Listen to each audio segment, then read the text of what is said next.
नाज़रीन अस्सलाम वालेकुम। खबरनामे में आपका खैर मकदम है। सबसे पहले नजर डालते हैं सुर्खियों पर। पाकिस्तान में वजीर आजम यूसुफ रजा गिलानी की परेशानियां बढ़ी। सुप्रीम कोर्ट ने जारी की तौहीन अदालत की नोटिस। पाकिस्तान में सियासी सरगर्मियां उरूज पर। बाबरी मस्जिद शहादत मुकदमे की समाअत सुप्रीम कोर्ट में 23 मार्च को होगी। बीजेपी के 14 कायदीन पर मुजरिमाना साजिश के इल्जामात के तहत मुकदमा दर्ज करने सीबीआई की दरखास्त।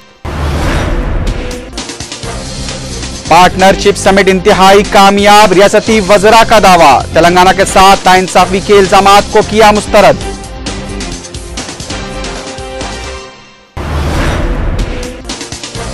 पार्टनरशिप समिट के दौरान हुए माहिदों पर व्हाइट पेपर जारी करने टीआरएस का मुतालबा।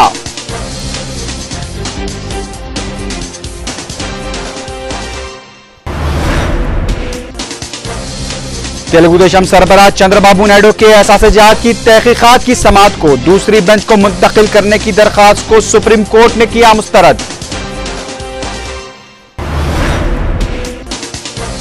सुप्रीम कोर्ट का फैसला, वाईएसआर कांग्रेस पार्टी के मुंह पर तमाचा। माफी मांगने तेलुगु देशम का मुतालबा।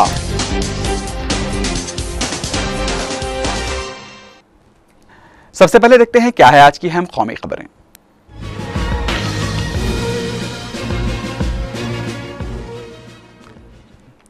बाबरी मस्जिद शहादत मुकदमे की समाअत सुप्रीम कोर्ट में 23 मार्च को होगी। सीबीआई की जानिब से इस मुकदमे में बीजेपी के बाज अहम कायदीन पर लगाए गए इल्जामात पर नजरसानी के लिए दरखास्त दाखिल की गई थी।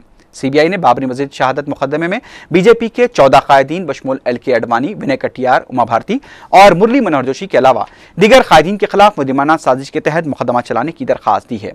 23 मार्च को इस मसले पर मुकदमे की समाअत के दौरान सुप्रीम कोर्ट का फैसला इंतहाई अहमियत का हामिल होगा।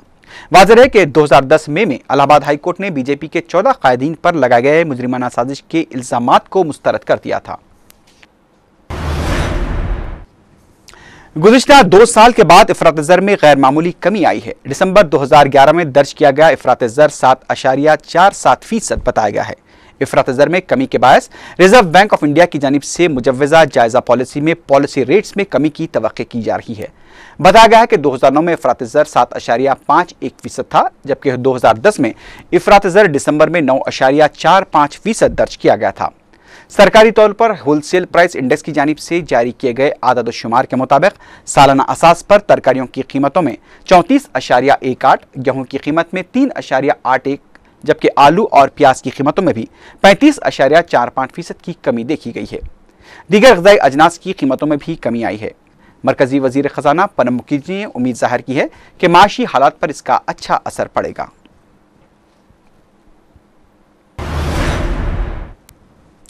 सुप्रीम कोर्ट ने आज 1993 में हुए टेलीकॉम स्कैम के सिलसिले में कसूरवार करार दिए गए साबिक वजीर मवासलात सुखराम की उबूरी जमानत में 7 अगस्त तक की तोसी कर दी है। Justice P. की बेंच ने स्कैम में मुलविस 2 मुलजमीन साबिक ओहदेदार रोनू घोष और हैदराबादी ताजिर P. रामाराव की जमानत में भी तोसी कर दी है। अदालत ने तीनों मुलजमीन की जानिब से उन्हें सजाई गई सजा के खिलाफ दाखिल की गई दरखास्तों की 7 अगस्त को ही समाअत करने का ऐलान किया है।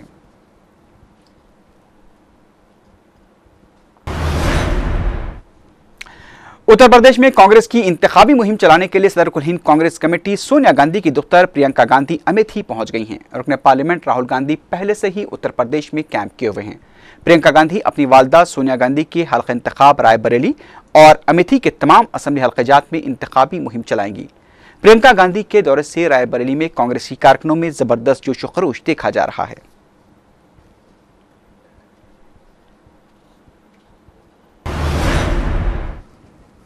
कश्मीर में जबरदस्त बर्फबारी का सिलसिला जारी है। शदीद बर्फबारी की वजह से मुल्क के शुमाली इलाकों में सर्दी का कहर जारी है। वादी में इतवार की रात से जारी बर्फबारी से दर्जे हरारत मनफी तक पहुंच गया है। कश्मीर में पहाड़ी इलाकों पर भी बर्फ जम चुकी है और रियासत का राब्ता दीगर रियासतों से बिल्कुल मुनक़ते होकर रह गया है। कश्मीर में दाखिल होने के लिए कई कौमी शाहराहों पर गाड़ियों की तवील कतारें देखी जा रही हैं।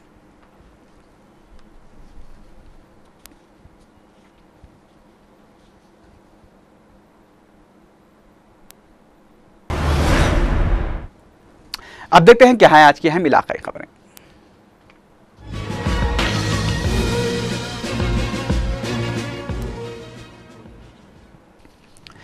रियासती वज़रा गीता रेड्डी और पुनाला लक्ष्मिया ने पार्टनरशिप समिट को कामयाब करार दिया है। मुश्तरका प्रेस कॉन्फ्रेंस से खिताब करते हुए वज़ीर सनत गीता रेड्डी ने मुख्तलिफ शोबेजात में भी किए गए माहिदों की तफसीलात बताई और कहा कि सनती शोबे में 180 तजावीज़ मौसूल हुई हैं, जिनमें 2 लाख करोड़ से ज़्यादा की सरमायाकारी करने और 4,61,000 मुलाजमतें फराहम करने पर माहदे किए गए।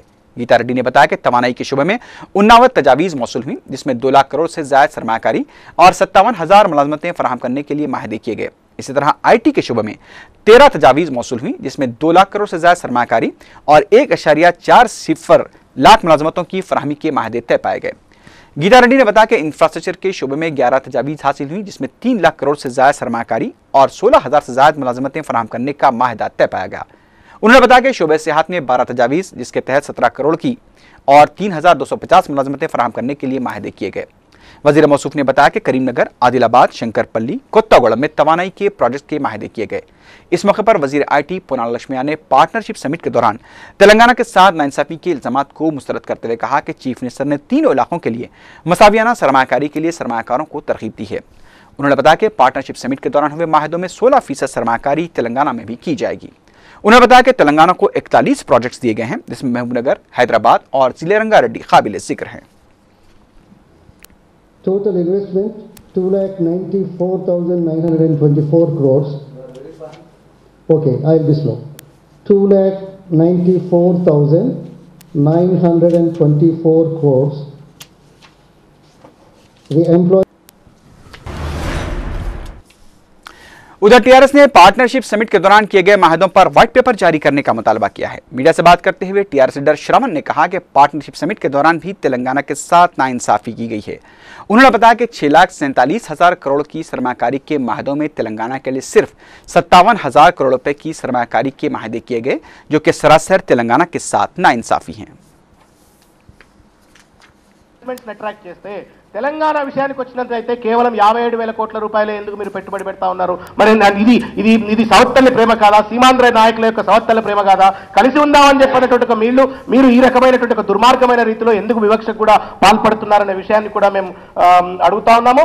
గొప్పలకు పోకుండా డాంబికాలకు పోకుండా ప్రభుత్వం స్పష్టంగా ఒక వైట్ పేపర్ ప్రకటించండి. గతంలో జరిగినటువంటి ఒక MOUలు ఎన్ని పూర్తి అయినాయి, పూర్తి కాకపోతే కారణాలేంటి, పూర్తి కాని ప్రాజెక్టులను కావచ్చు, భూ కేటాయింపులు జరిపినటువంటి వాటిని మళ్ళా మీరు सदर तेलुगु देशम चंद्रबाबू नायडू के असासजात के मुकदमे की समाअत को आंध्र प्रदेश हाईकोर्ट की दूसरी बेंच को मुंतकिल किए जाने के लिए दाखिल की गई YSR पार्टी की सरबरस्त विजयलक्ष्मी की दरखास्त को सुप्रीम कोर्ट ने सख्त सरजनिश की है। सुप्रीम कोर्ट ने विजयलक्ष्मी से फौरी अपनी दरखास्त को वापस लेने की हिदायत दी, जिस पर विजयलक्ष्मी ने आज अपनी दरखास्त वापस ले ली। जस्टिस BS चौहान और जस्टिस CS ठाकुर की बेंच ने इस दरखास्त की समाअत करते हुए यह हिदायत जारी की।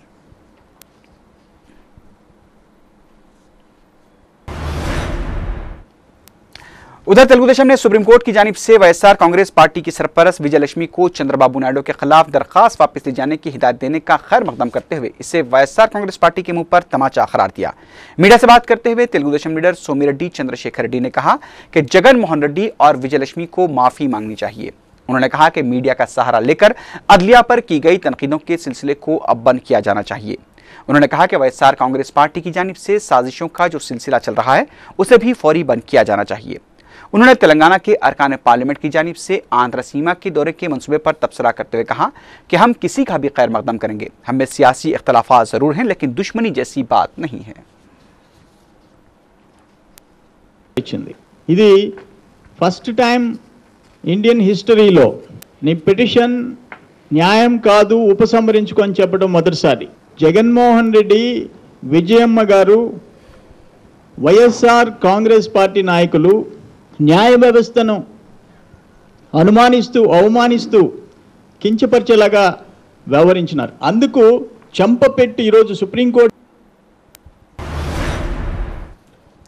रियासती वजीर टेक्सटाइल शंकर राव ने आज दलित तंजीमों के नुमाइंदों के साथ सेक्रेटरीट पहुंचकर फिर इस बात को दोहराया कि रियासत में कांग्रेस पार्टी की बका SC, ST और अक़लियतों पर ही मुनहसर है। मीडिया से बात करते हुए शंकर राव ने कहा कि बदनवानियों के खिलाफ उन्होंने जो जंग छेड़ी है उसे वो आखिरी दम तक जारी रखेंगे। शंकर राव ने NTR नगर में दलितों और मुसलमानों के साथ की जा रही नाइंसाफियों के लिए वजीर दाखिला सबिता इंद्र रेड्डी को मोरद इल्जाम ठहराते हुए वजीर दाखिला के खिलाफ कार्रवाई का भी मुतालबा किया। वाईएसआर कांग्रेस पार्टी के सरबराह जगन मोहन रेड्डी ने आज पार्टी कायदीन का इजलास तलब किया। इजलास में निजामाबाद के आरमोर मंडल में किसानों के लिए की गई भूख हड़ताल की कामयाबी और आइंदा के लाहेअमल पर तबादला ख्याल किया गया। जगन ने पार्टी कायदीन को मंडल सतह पर वाईएसआर कांग्रेस पार्टी के एजेंडे से अवाम को वाकिफ करवाने और हुकूमत की स्कीमों पर अमलावरी पर नजर रखने की हिदायत दी। जगन ने पार्टी कायदीन से अवामी मसाइल के लिए जिद्दोजहद करने पर भी जोर दिया। इजलास में जगन ने तेलंगाना में मजीद यात्राएं करने का भी इशारा दिया। रुकन राज्यसभा व साबिक चीफ मिनिस्टर आंजहानी डॉक्टर वाईएस राजशेखर रेड्डी के दस्तरास्त रहे केवीपी रामचंद्र राव से ईमार प्रॉपर्टीज केस में सीबीआई के अहदेदारों ने पूछताछ की है। उन्हें मरकजी तहकीकात एजेंसी ने कल नोटिस जारी करते हुए सीबीआई के रूबरू हाजिर होने की हिदायत दी थी। केवीपी रामचंद्र राव इस वक्त हुकूमत के मशीर थे जब एपीआईसी ने टाउनशिप में अपनी हिस्सेदारी को 26% से कम करते हुए 6% कर दिया था, जिसके बाद सरकारी खजाने को भारी नुकसान उठाना पड़ा था। केवीपी रामचंद्र राव पर यह इल्जाम भी है कि उन्होंने हिस्सेदारी में कमी के सिलसिले में अहम रोल अदा किया था। बताया जाता है कि सीबीआई के अहदेदारों ने ईमार प्रॉपर्टीज टाउनशिप में केवीपी रामचंद्र राव के अरकान खानदान के फ्लैट्स के बारे में भी पूछताछ की है। इस मौके पर केवीपी रामचंद्र राव ने कहा कि वो तहकीकात में मुकम्मल ताउन करेंगे। నా దగ్గర నుంచి కనుక్కోవడానికి 160 సెక్షన్ ప్రకారం విట్నెస్ గా వారు పిలిచారు.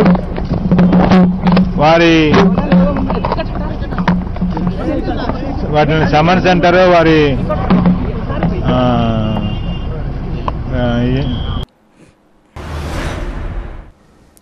रियासती हुकूमत ने तेलंगाना के हामी कोमरम भीम के मुजस्समे की टैंकबंड पर नस्ब किए जाने को मंजूरी दे दी है। मिलियन मार्च प्रोग्राम के दौरान तेलंगाना के हामियों ने टैंकबंड पर वाक़ तमाम मुजस्समों को मुत्तहदा आंध्रा के हामी कायदीन के मुजस्समे समझते हुए नुकसान पहुंचाया था और तेलंगाना के हामी कोमरम भीम के मुजस्समे को टैंकबंड पर तनसीब करने का मुतालबा किया था। उन्होंने अब इसकी इजाज़त दे दी है। दूसरी तरफ मुत्तहदा आंध्रा के हामी कायदीन ने मिलियन मार्च प्रोग्राम के दौरान नुकसान पहुंचाए गए मुजस्समों को दोबारा नस्ब करने का मुतालबा किया है, लेकिन मुकामी मुसलमानों की जानिब से कोमरम भीम के मुजस्समे को दरगाह के सामने नस्ब किए जाने के फैसले पर शदीद एहतजाज किया जा रहा है।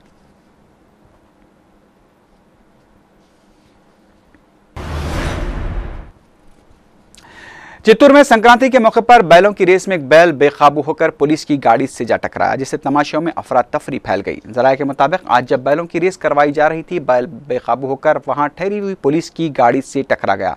इस वाक़े में बैल शदीद जख्मी हो गया और उसे मुकामी दवाखाने में शरीक करा दिया गया।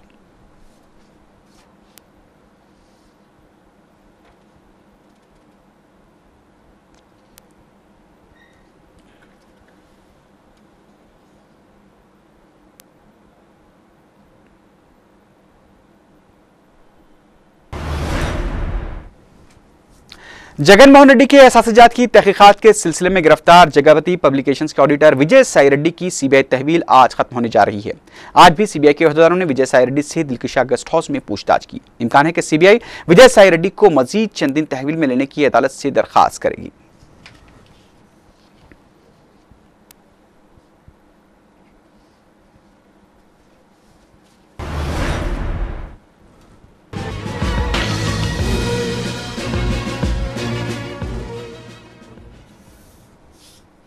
पाकिस्तान सुप्रीम कोर्ट ने वजीर आजम पाकिस्तान यूसुफ रजा गिलानी को तौहीन अदालत का नोटिस जारी करते हुए उन्हें 19 जनवरी को अदालत में हाजिर होने की हिदायत दी है। अदालत ने हुक्म पीर को कौमी मसालहती ऑर्डिनेंस एनआरओ केस के फैसले पर अमलावरी के मुकदमे की समाअत के दौरान जारी किया। अदालत ने कहा कि वजीर आजम को 19 जनवरी को अदालत में हाजिर होना चाहिए। अदालत में मौजूद पाकिस्तान के वजीर कानून मौला बख्श ने कहा कि इस मामले पर मशावरत के बाद ही रद्द-ए-अमल जाहिर किया जाएगा।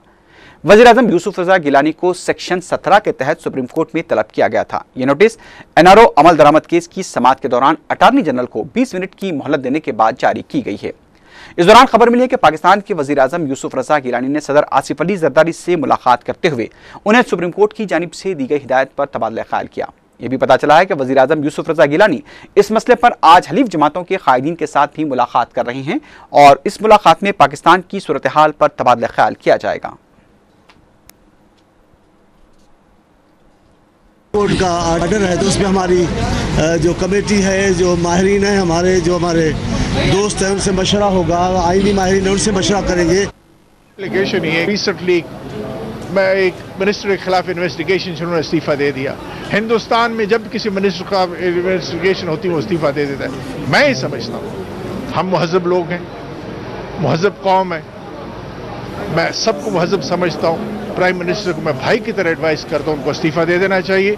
दी थी असमत यार साहब ने, वही उसको वो सपोर्ट करेंगे आज इंशाल्लाह, और इंशाल्लाह ये मेजॉरिटी के साथ अप्रूव होगी। और मेरा लिए कौम के लिए बड़ा अच्छा मैसेज है कि जो लीडरशिप है, majority of the leadership. Italy में जुमे को ज़रियाब चट्टानों से टकराकर हादसे का शिकार होने वाले बहरी जहाज की मालिक कंपनी का कहना है कि हादसा मुमकिन तौर पर जहाज के कप्तान की गलतियों का नतीजा था। कंपनी ने अपने बयान में कहा कि कप्तान ने जहाज को साहिल के करीब ले गया और कप्तान ने कंपनी के कवायद पर भी अमल नहीं किया।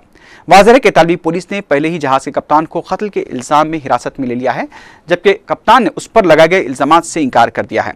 जनूबी इटली के गिग्लियो के साहिल के नजदीक पेश आए इस हादसे में 15 से 20 अफराद अभी तक लापता बताए गए हैं। हादसे के वक्त उस जहाज पर 4000 से ज्यादा मुसाफिरीन सवार थे।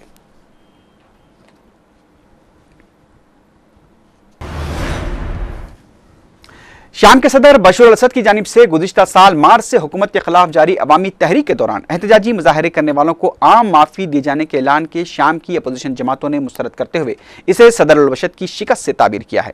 शाम की सरकारी खबर रसां एजेंसी सना ने खबर दी थी कि हुकूमत की जानिब से कानून की खिलाफ वर्जी करने वालों को आम माफी का ऐलान किया गया है। ताहम सदारती हुक्मनामे में फौज और बाज़ दीगर सरकारी अहदेदारों के कत्ल में मुलव्विस गैर मुल्की जंगजों के बारे में कहा गया है कि वो आम माफी के दायरे में शामिल नहीं रहेंगे, लेकिन अगर वो हथियार डालते हैं और 31 मार्च तक खुद को हुक्काम के हवाले कर देते हैं तो इस सिलसिले में गौर किया जा सकता है। अपोजिशन जमातों ने इल्जाम लगा है कि सदर बशर अल-असद अपने जमहूरी हुकूक के लिए एहतजाज कर रहे अवाम की इनकलाबी तहरीक को मुजरिमाना बगावत की तहरीक करार देकर मज़ाहिरीन को जराइम का मुर्तकिब ठहराना चाहते हैं। अपोजिशन ने सदर बशर अल-असद के इस ऐलान को उनकी शिकस्त से ताबीर किया है। इस दौरान सऊदी अरब के एक जय्यद आलिम दीन ने शाम के मुफ्ती आजम बदरुद्दीन हसून की जानिब से सदर बशर अल-असद के मुजालिम की मुसलसल हिमायत को गुनाह कबीरा करार किया है। सऊदी आलिम दीन डॉक्टर अब्दुल अजीज अल फौजान का कहना है कि शेख हसून अवाम पर फौज के मुजालिम की हिमायत की गुनाह पर तौबा करें और शाम से निकलने के बारे में गौर करें। डॉक्टर अब्दुल अजीज अल फौजान का यह भी कहना था कि शेख हसून खुद को एक आलिम दीन समझते हैं, तो यह बात उन्हें जेब नहीं देती कि वो किसी शख्स के इख्तिदार को बचाने के लिए झूठ बोलें।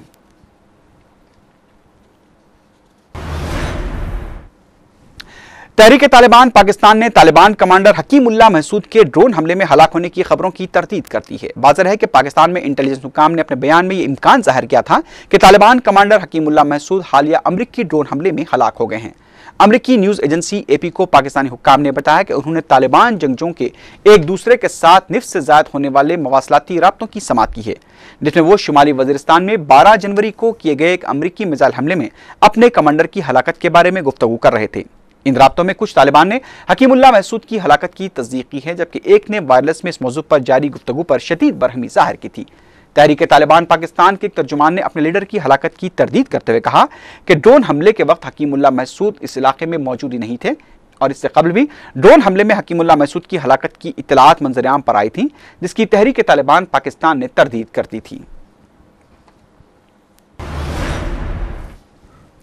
ईरान ने अपने पड़ोसी खलीजी ममालिक को खबरदार किया है कि वह मगरिब की जानिब से तेहरान पर लगाई जाने वाली मुमकिना इजाफी पाबंदियों के नतीजे में तेल की आलमी पैदावार में कमी को पूरा करने के लिए अपनी पैदावार में इजाफा न करें।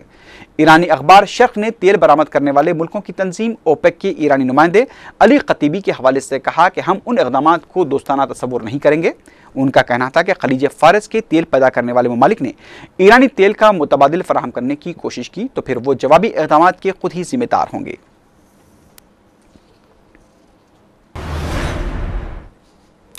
69वें सालाना गोल्डन ग्लोब अवार्ड्स की लॉस एंजलिस में मुनक़िदा शानदार तकरीब में खामोश black and white film The Artist और family drama film The Descendants का गलबा छाया रहा। रंगारंग तकरीब में इन दोनों फिल्मों ने मजमूई तौर पर 5 शोबों में अवार्ड हासिल किए। द आर्टिस्ट को बेहतरीन मौसीकी, बेहतरीन कॉमेडी और बेहतरीन कॉमेडी अदाकार के अवार्ड हासिल हुए। मशहूर अमरीकी फिल्म स्टार जॉर्ज क्लोनी को फिल्म द डिसेंट के लिए बेहतरीन अदाकार का अवार्ड दिया गया। बेहतरीन अदाकारा का अवार्ड मेरिल स्ट्रीप को फिल्म आयरन लेडी के लिए दिया गया। ईरान की फिल्म इस सेपरेशन को बेहतरीन बैरून फिल्म का अवार्ड हासिल हुआ। पॉप स्टार से फिल्म डायरेक्टर बनी मैडोना की फिल्म मास्टरपीस के गाने को बेहतरीन गाने का अवार्ड दिया गया।